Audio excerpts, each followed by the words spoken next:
मैं सच कह रहा हूँ, मैंने कुछ नहीं किया। बोल तूने ऐसा क्यों किया? मैं तुझे जान से मार डालूंगा, मैं तेरे टुकड़े टुकड़े कर दूंगा। तूने मेरे भाई को क्यों मारा? बोल। रुक जा, छोड़ो छोड़ो छोड़ो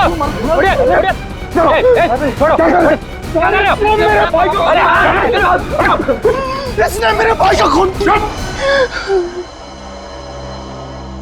सब शांत हो जाओ, हमें अपना काम करने दो, सब कुछ सामने आ जाएगा, समझा?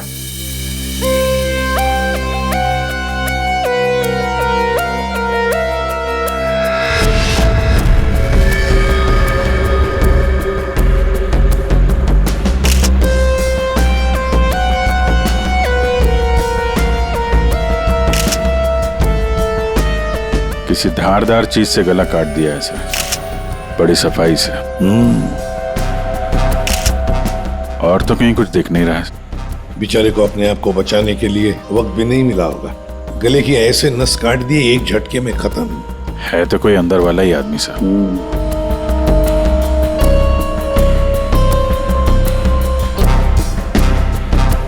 जरा बताओगे एग्जैक्टली क्या हुआ, क्या था यहाँ पर? तुम्हें ऐसे क्यों लगता है कि मोनू ने ही निर्जर को मारा होगा? क्योंकि उस वक्त छत पर इनके और मोनू के अलावा और कोई नहीं था सर। आप कहाँ थे? मैं नीचे किचन में थी हमारी कुक के साथ। और ये दोनों तो यहीं पे थे ना, छत पे? नहीं सर, हम नीचे गए थे कमरे में। सर इसने ना मेरे कपड़े पर वाइन गिरा दिया था, तो कपड़ा बदलने के लिए मैं इसके अमन के साथ नीचे गया था। तो मतलब कुछ देर के लिए तुम लोग जब गए थे नीचे, तब किसी ने निर्जर को मारा है? अरे सर किसी ने नहीं, इसने मेरे भाई का खून किया। इसने मेरे भैया का वाइन का गिलास इसने तोड़ दिया, तो भैया ने इसे मारा और बदले में इसने मेरे भैया का खून कर दिया। इसने ही खून किया सर। मैंने नहीं मारा साहब जी को, मैं तो दूसरा गिलास लाने के लिए गया था, तो साहब पे मेरे सामने हमला हो गया और डर के मारे मेरे हाथ से गिलास छूट गया। मैं सच कह रहा हूँ साहब, मैंने नहीं मारा। तुमने हमला होते हुए देखा था? जी साहब। सर आप इसकी बातों में बताइए, ये बकवास कर रही है। सर मैंने कहा ना सर, इसने ही खून किया सर। इस शकल से खून ही लगता है। नहीं साहब मैंने खून नहीं किया साहब, हमें पहली बार थोड़ी ना मारे थे। 10 साल से उनकी गालियां खा रहा हूँ कि मार खा रहा हूँ, यही मेरी जिंदगी थी। मेरी हिम्मत कहाँ की मैं साहब को नहीं साहब, मारना तो दूर, मैंने हाथ तक नहीं लगाया। मैं सच कह रहा हूँ साहब। तो किसने मारा मेरे पति को? भगवान ने मारा। क्या बोला? भगवान ने मारा? मैंने कहा ना सर, ये बकवास कर रही है। एक मिनट, क्या बोल रहे हो तुम? भगवान ने मारा? क्या मतलब क्या है तुम्हारा? है? वो तो नहीं पता साहब। साहब मेरे सामने खड़े हुए थे और देखते ही देखते उनका गला कट गया।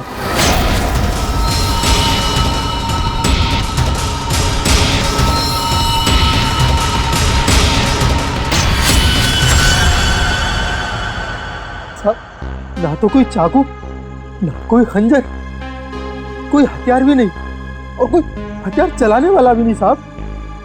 कोई हथियार नहीं था? हाँ साहब, अचानक से उनका गला कट गया, उनको किसी ने छुआ भी नहीं।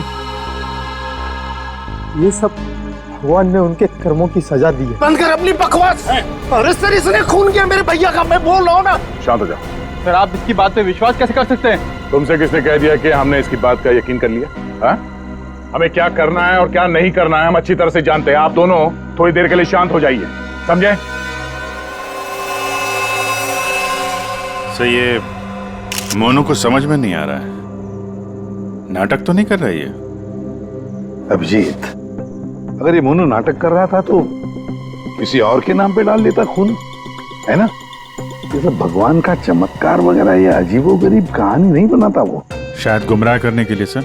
हो सकता है इसने इस वाइन ग्लास के टुकड़े को उठाया और अपने मालिक का खून कर दिया। ये लाश के आसपास कांच के टुकड़े बिखरे हुए हैं सर, और इन पे खून भी लगा हुआ है। अभिजीत, अगर मोनू निर्जर का गला काटता तो उसके बदन पर, उसके हाथ पर कहीं तो खून के छींटे होते। कुछ भी नहीं है। देखो, और तो और निर्जर का गला देखो। अगर कोई कांच से गला काटता तो सीधे ऐसे काटता, आड़ा हॉरिजॉन्टल काटता, वर्टिकल कट नहीं मारता। देखो इसके गले पर वी शेप में 2 लगभग वर्टिकल कट्स हैं, और वो भी 2 अलग अलग जगहों पे, एक इस तरफ है एक इस तरफ। 2 बार तो कोई गला नहीं काटेगा। फिर भी सर इस मोनू की बात पे विश्वास करना तो मुश्किल है। एक ही कर सकते हैं, बॉडी को फॉरेंसिक लैब भेज देते, साळुंखे को कहते हैं कि देखो चेक करो अच्छी तरह से, ये जो गले पे निशान है क्या उसमें कांच के टुकड़े हैं क्या? और यहाँ पे एक ही चीज है जिससे खून किया जा सकता है, ये कांच। कांच। अंकिता जरा बताओ, क्या तुमने किसी को तुम्हारे घर के अंदर आते जाते देखा? नहीं सर, कोई और आता तो मुझे जरूर पता चलता। और आप दोनों पूरी टाइम वहाँ पे कमरे में ही थे क्या? जी सर। आपने इन दोनों को देखा था कमरे में जाते हुए? हाँ, और इन्होंने भी मुझे देखा। सर इसका मतलब ये है कि बाहर का कोई आदमी घर के अंदर से नहीं आया।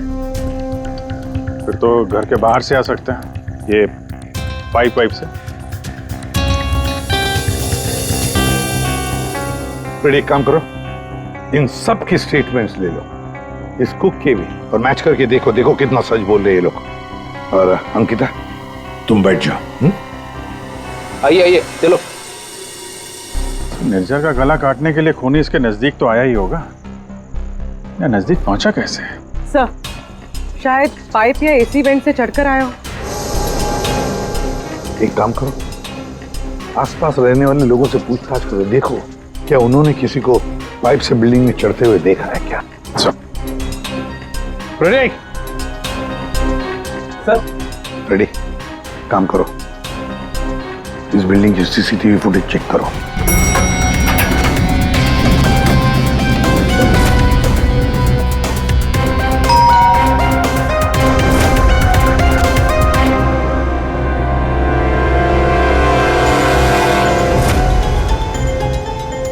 इसमें तो कुछ दिख नहीं रहा, फिर खूनी ऊपर पहुंचा कैसे? इस बिल्डिंग को 20 फ्लोर है, शायद खूनी ने 8-10 फ्लोर के बाद बाहर से चढ़ना शुरू किया होगा।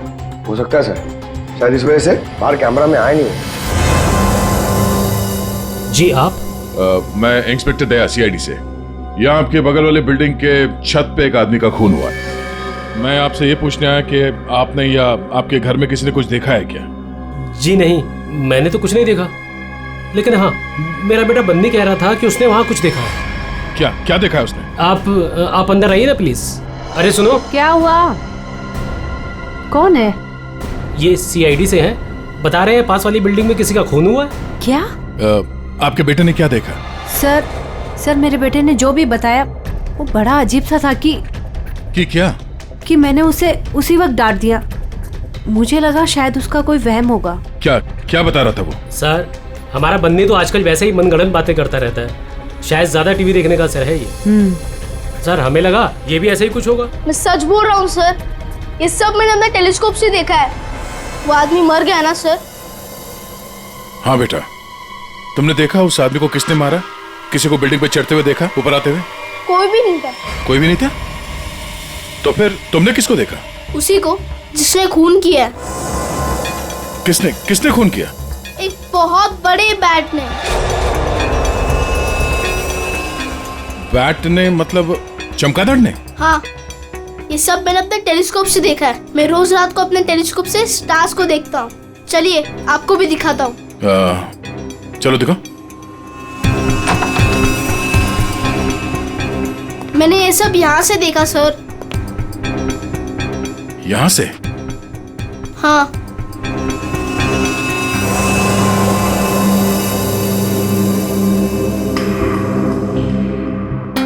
मैंने सच में देखा था अंकल। बेटा आपका फेवरेट सुपर हीरो कौन है? बैटमैन। ओह बैटमैन,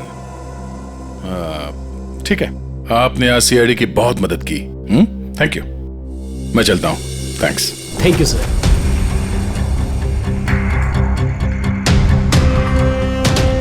तो पूरे बिल्डिंग में पता किया, डेड एंड है, किसी ने भी किसी को बिल्डिंग में चढ़ते देखा नहीं सर। सीसीटीवी फुटेज भी चेक किया सर, कोई नहीं दिखाई दे रहा है। इंसानों ने नहीं देखा, कैमरों ने नहीं देखा। ये खूनी है या मिस्टर इंडिया? रेडी, ये खूनी कांच की तरह है, कांच की तरह ट्रांसपेरेंट, पारदर्शक। हमारे सारे सवालों का एक ही जवाब है, ये कांच। तुम्हारा अंदाजा एकदम सही है। इसके गले के घाव में से कांच का टुकड़ा मिला है।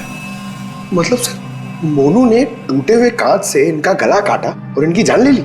हाँ, लगता तो वैसे, मगर पता नहीं क्यों मेरा मन कहता है कि जो दिखता है ये केस वैसा नहीं है। बिल्कुल तुम्हारी बातों की तरह से। हाँ, नहीं, मेरा कहने का मतलब ये था कि वाइन ग्लास के कांच के टुकड़े को और उसके घाव में से जो कांच का टुकड़ा मिला उसको, दोनों को मैंने अच्छी तरह से टेस्ट किया। तो दोनों एक ही हैं, लेकिन अलग अलग।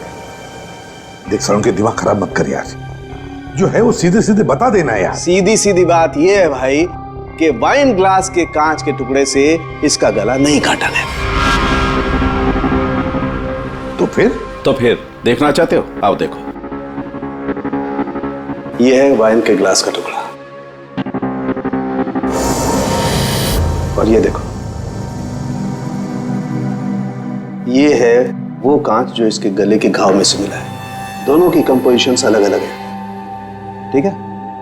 वाइन का ग्लास बहुत ही महंगे क्रिस्टल से बना हुआ है और इसके गले में से जो कांच का टुकड़ा मिला है वो बहुत ही साधारण सा, बहुत सस्ता सा, घरेलू काम में इस्तेमाल किया जाने वाला कांच है। वाइन ग्लास के कांच से खून नहीं हुआ है, इसका मतलब है कि मोनू ने खून नहीं किया। लेकिन हमें वहां पे तो दूसरा कोई कांच का टुकड़ा मिला ही नहीं। यार सड़न के, अगर वाइन ग्लास के कांच से नहीं गला काटा है तो फिर कौन से ग्लास से काटा है? एक और बात, ये जो कांच का टुकड़ा इसके गले में से मिला है, उस कांच के टुकड़े पर काले रंग की डाई और गोंद मिला है, गम। काले रंग की डाई? कौन? जिसने खून किया वो वहां नहीं था, जिस कांच से खून किया वो भी वहां नहीं था। अब मैं यहां हूं कि मैं भी नहीं हूं। काले रंग की डाई और गोंद, ऐसा कौन सा कांच होता है? किससे काटा होगा? और उसी कांच से काटा तो क्यों काटा? अब जी काटने की बात की ना तुमने, पतंग के मांझे से भी तो काटा जाता है। क्या मतलब तुम्हारा? मतलब साउंड के बचपन में तूने कभी पतंगे उड़ाई हैं? नहीं, मैं बहुत स्टूडियस बच्चा था। तेरी की यार, हम सब ने पतंगे उड़ाई है और पतंगे काटी भी है दूसरों की, मांझे से, पतंग के मांझे से। उसके ऊपर कांच का चूरा और गोंद लगाई जाती है मांझा बनाने के लिए। लेकिन पतंग के मांझे का कांच इसके गले में कैसे पहुंचा होगा? सर, वो बच्चा बनी, वो कह रहा था कि उसने टेलीस्कोप में एक बड़े से बैट को इस आदमी को मारते हुए देखा था। बैट को? चमगादड़? हाँ सर, वो बैट जैसा कुछ हो सकता है, कुछ और हो। जैसे कि पतंग काले रंग की? हाँ यार, पतंग। हाँ, हमने सुना है ना कि पतंग के मांझे से हाथ कट जाता है। हाथ कट सकता है तो फिर गला क्यों नहीं कट सकता? मतलब किसी ने पतंग उड़ा के इस निर्जर का खून किया है? दया, मांझे से ही क्यों यार? अगर सामने वाली बिल्डिंग में खड़े रहकर गोली भी चलाता तो भी मर जाता है। मांझे से ही क्यों? पतंग के मांझे से ही क्यों? फिर है कौन ये पतंगबाज जिसने ये किया है? अभिजीत, ये निर्जर जब मौत हुई तब यहां खड़ा था, है ना? लगभग हाइट इतनी है। पंकज, जरा आओ तो। और सर, फिर उसके गले पे 2 निशान पड़े, ऐसे। और अगर खूनी पतंग उड़ा रहा था तो फिर यहीं कहीं खड़ा होगा, उस तरफ।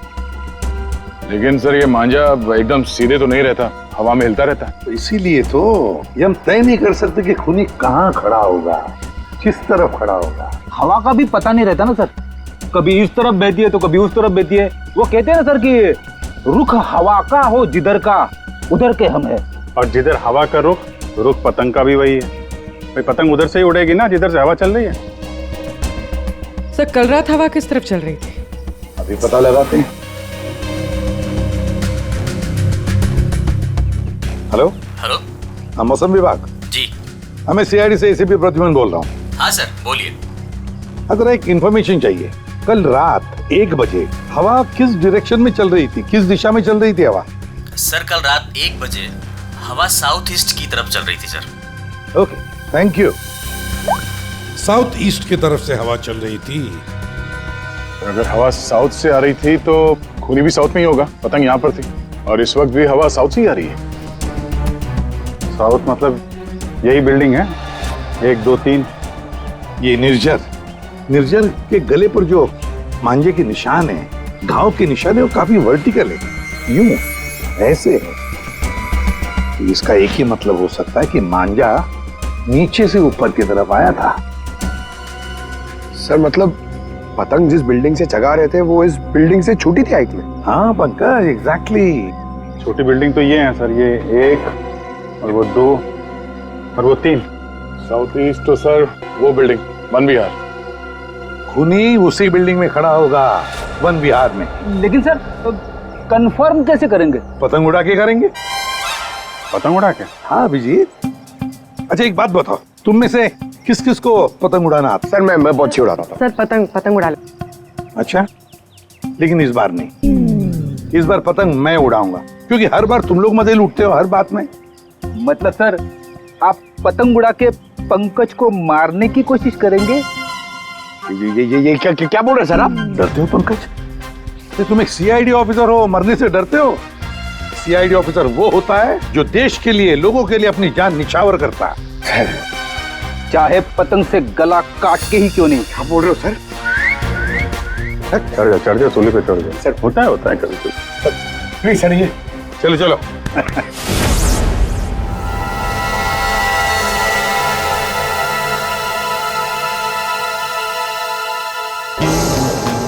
ये अरे जरा ढील दो।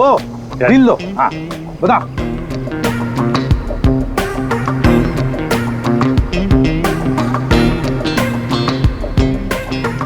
वाह सर वाह।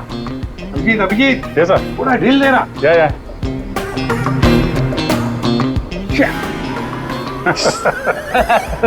अभिजीत सर की पतंग कट गई। हाँ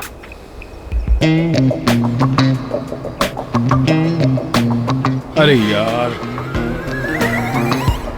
अरे वाह सर वाह। आप पतंग को ना एक बार उस पुतले तक लेके जाइए, हमारा शक यकीन में बदल जाएगा।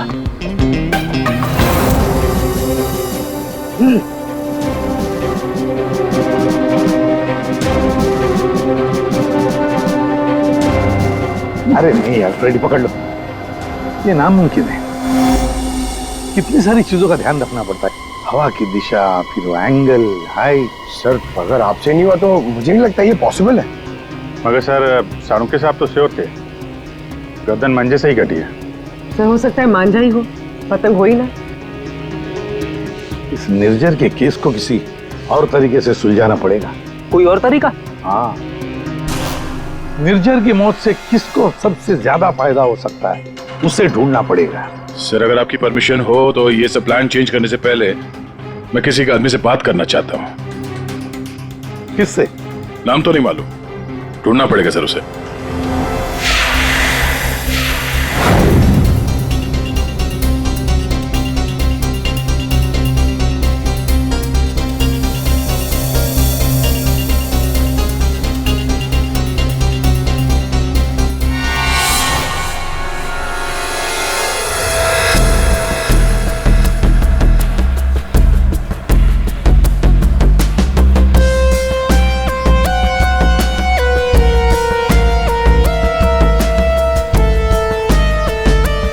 अल्ताफ भाई, पतंग उड़ाने के लिए आपकी उम्र कुछ ज्यादा नहीं है? क्यों? पतंग उड़ने से पहले नाम और उम्र पूछती है क्या? हाँ, अगर आप जानना चाहते हो तो मैं बता देता हूँ। मैं इंस्पेक्टर दया, सीआईडी से। मैं यहाँ एक केस के सिलसिले में आपसे कुछ पूछने आया हूँ। कहिए। अल्ताफ भाई ये बताइए, क्या इस तरह के मांझे से किसी की जान ली जा सकती है? मतलब गला काटा जा सकता है? अरे क्या कह रहे हैं जनाब, ये तो मेरी रोजी रोटी है, ये तो मेरे परिवार का पेट पालने के लिए, ना कि किसी का गला काटने के लिए। अल्ताफ भाई फिक्र मत कीजिए, ये सिर्फ जानकारी के लिए पूछ रहा हूँ। यहाँ बाजार में सबसे पूछा तो सबने यही बताया कि यहाँ सबसे समझदार और जानकार आदमी इस पेशे में आप ही है। मेरे सवाल का जवाब देंगे आप? सुना तो कई बार है जनाब, और अखबार में भी पढ़ा है कि मांझे से लोगों का हाथ कट जाता है। तो क्या मांझा इतना तेज हो सकता है कि कोई उससे किसी की जान ले ले? जनाब पिछले कई सालों में बहुत से कानून आए हैं जो माजा एक हद से ज़्यादा तेज़ नहीं बना सकते। अब इसी को देख लीजिए, आजकल ऐसे मांझे बनते हैं रुई के, कांच के नहीं, और सस्ते से सस्ता है और उड़ाने में भी उतना ही मजा आता है। अल्ताफ भाई, कोई तो होगा जो इतनी तेज मांझा बनाता है, कांच वाला, और लोग खरीदते भी होंगे। चोरी छुपे तो यहाँ हर किस्म के काम होते हैं। मुझे नहीं लगता जनाब कि माजा बनाने वाले किसी एक का काम है, और अगर बनाना भी पड़ता होगा तो कांच का मसाला उसको खुद ही बनाना पड़ता है और खुद ही उसको लगाना पड़ता है। ये बड़े जोखिम का काम है, इसमें उंगलियां भी कट सकती हैं। आज से 30 साल पहले हमारे गांव में वो तेज माजा बनता था, लेकिन आजकल बच्चों के पास ना तो टाइम है ना हुनर है। हाँ, आजकल के बच्चों में तो नहीं है। हो सकता है ये खूनी आप ही के पीढ़ी का हो। अच्छा, इस तरह का मांझा बनाने में कौन सा कांच इस्तेमाल होता है? किसी भी तरह का चल जाता है। अब जैसे ये है, ये सस्ते में सस्ता है और ये बल्ब के टुकड़े से भी बनता है। चाहे आप ट्यूब लाइट उसमें लगा दीजिए तोड़ के। तो कांच के जरिए पता लगाना मुश्किल है। अच्छा अल्ताफ भाई, अगर आपको ये काम करना होता तो आप कैसे करते? दुनिया में चंद ही लोग होंगे जिनके हाथों में ये हुनर है। हम जानते हैं अल्ताफ भाई, इसीलिए तो हम आपके दरवाजे पे आए। बड़ी मेहनत का काम है साहब। पतंग किस जगह पर उड़ाना है, किस ऊंचाई पर, हवा का रुख, रफ्तार सब सही हो तभी निशाना सही लग सकता है। शुक्रिया अल्ताफ भाई, शुक्रिया।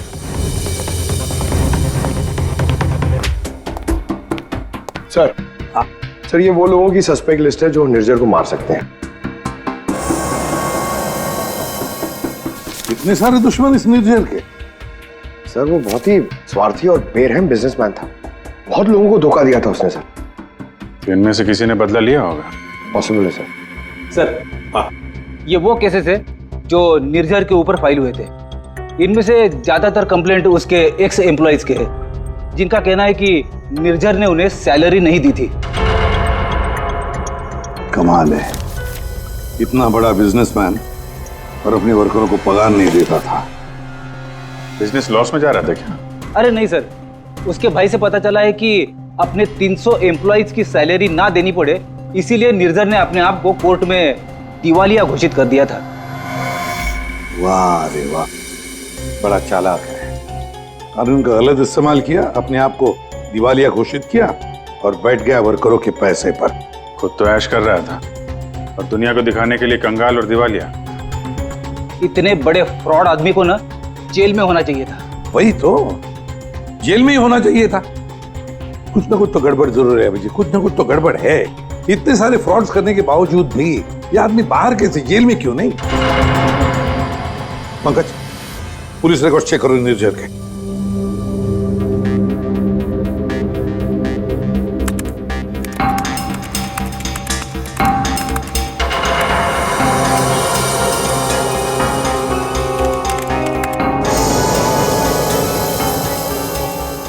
सर पुलिस रिकॉर्ड तो है।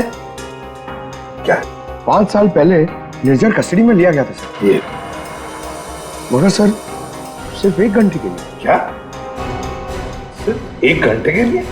कमाल है सर, 1 घंटे के लिए कौन जेल में जाएगा? इतना बड़ा फ्रॉड किया और सिर्फ 1 घंटे के लिए?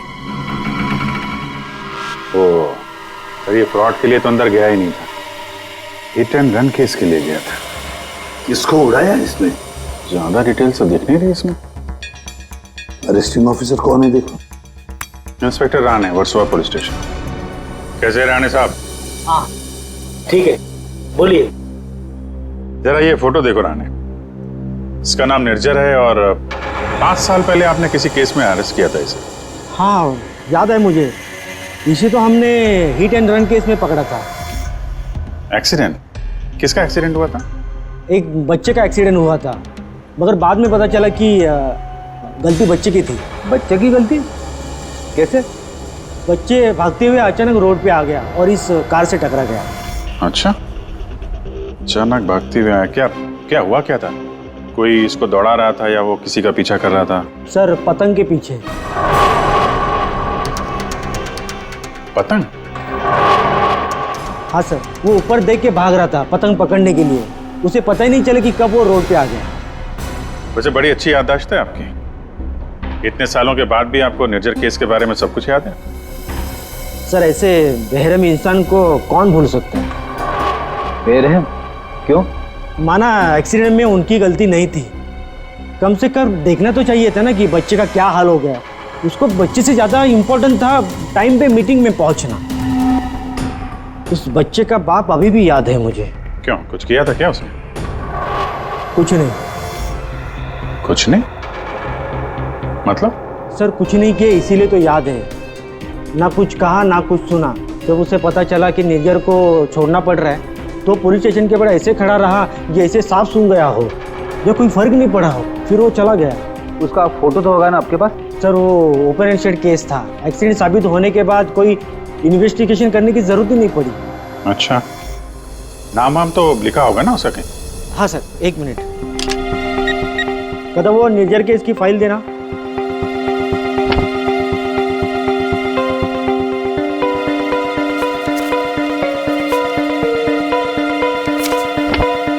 सर ये देखिए, बच्चे का बाप का नाम, फोन नंबर और एड्रेस भी है। पवन कुमार,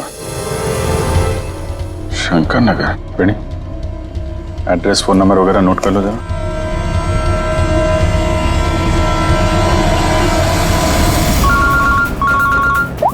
हाँ अभिजीत, तो वो निर्जर के हिट एंड रन केस से एक लीड मिला है। एक्सीलेंट। एक बच्चे की मौत हुई थी, उसके पिता का नाम और एड्रेस मिला है सर। बस सवेर अभिजीत, उसके माता पिता से जाकर मिलो, अच्छी तरह से पूछताछ करो। Yes sir, okay sir. बेड़ी सर, तुम जरा राणे साहब के साथ मिलके उस पवन कुमार का स्केच बनवा लो, तब तक मैं उसके घर जाके देखता हूँ। क्या हुआ साहब? आज सुबह पतंग उड़ा के गए, फिर पूछताछ भी की, अब क्या हो गया? ये आप लोग इतने ही हो? यहाँ पे तो 5 गार्ड लिखे हैं, ये 5वां कहाँ है? हाँ साहब, शंकर आया था कुछ महीने पहले नौकरी पे, फिर अचानक साहब आज सुबह नौकरी छोड़ के चला गया। नौकरी छोड़ के चला गया क्यों? पता नहीं साहब, वो गांव से उसके लिए कोई बुरी खबर आई थी तो बिना बोले साहब चला गया सब। अच्छा, कल रात जब खून हुआ तो शंकर तो था, उसके बाद घर गया है। ओहो, अच्छा, इस शंकर का फोटोग्राफ है या एड्रेस वगैरह तो होगा ना आपके रिकॉर्ड्स में? फोटो तो नहीं है साहब, लेकिन हाँ एड्रेस लिखा हुआ है साहब, ये देखिए।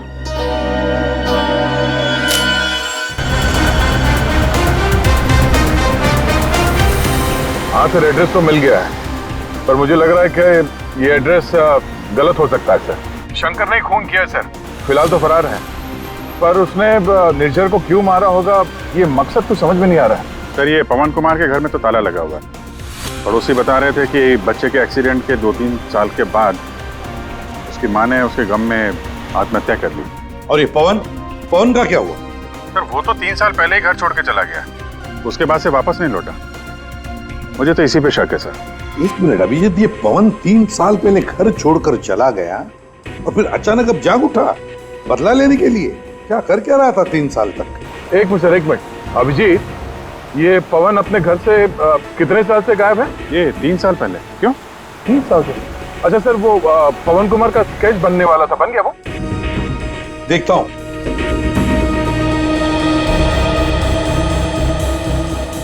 नारायण, कितनी देर लगेगी? बस अभी हो जाएगा। गुड। दया, थोड़ा टाइम लगेगा। क्यों, लेकिन क्यों पूछ रहे हो? कुछ नहीं सर, सब समझ में आ गया। ये केस अब एकदम कांच की तरह साफ है सर। कांच की तरह साफ हो गया मतलब? क्या कहना क्या चाहते हैं? सर, मैं कुछ काम करना भूल गया हूँ सर, मैं थोड़ी देर में पहुंचता हूँ सर ब्यूरो। ठीक है, जल्दी आ जाओ।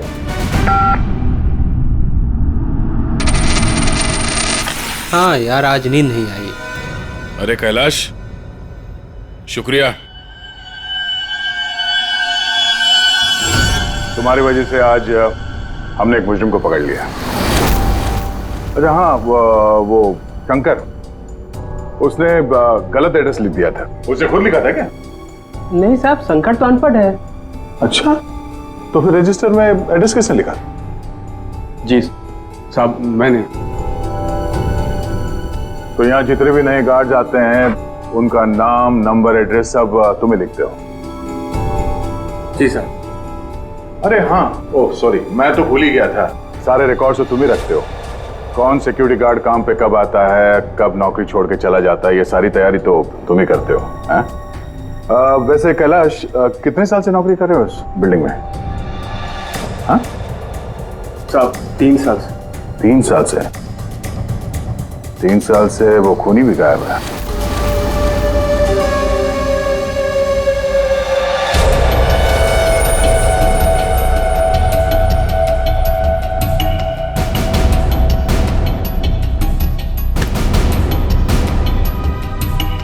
निर्जर के खून के इल्जाम में मैं तुम्हें गिरफ्तार करता हूं, पवन कुमार।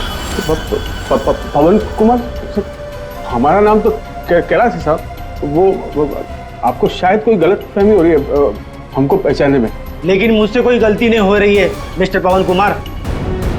ये क्या है साहब? हाँ क्या साहब, आपको कोई नहीं मिला तो एक गरीब को फंसा रहे साहब। अच्छा,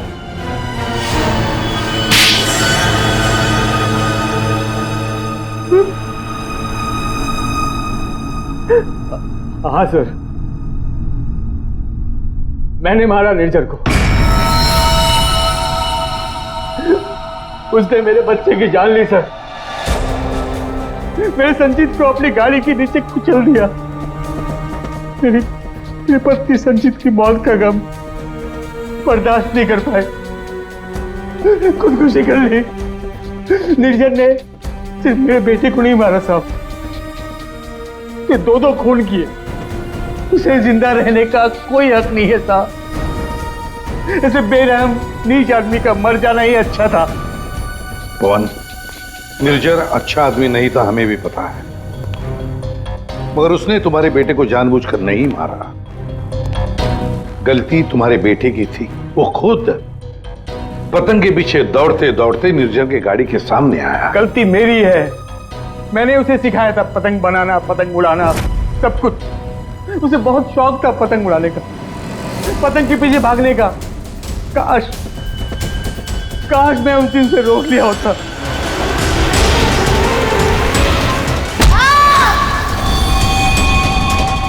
तो बेटा आज जिंदा होता।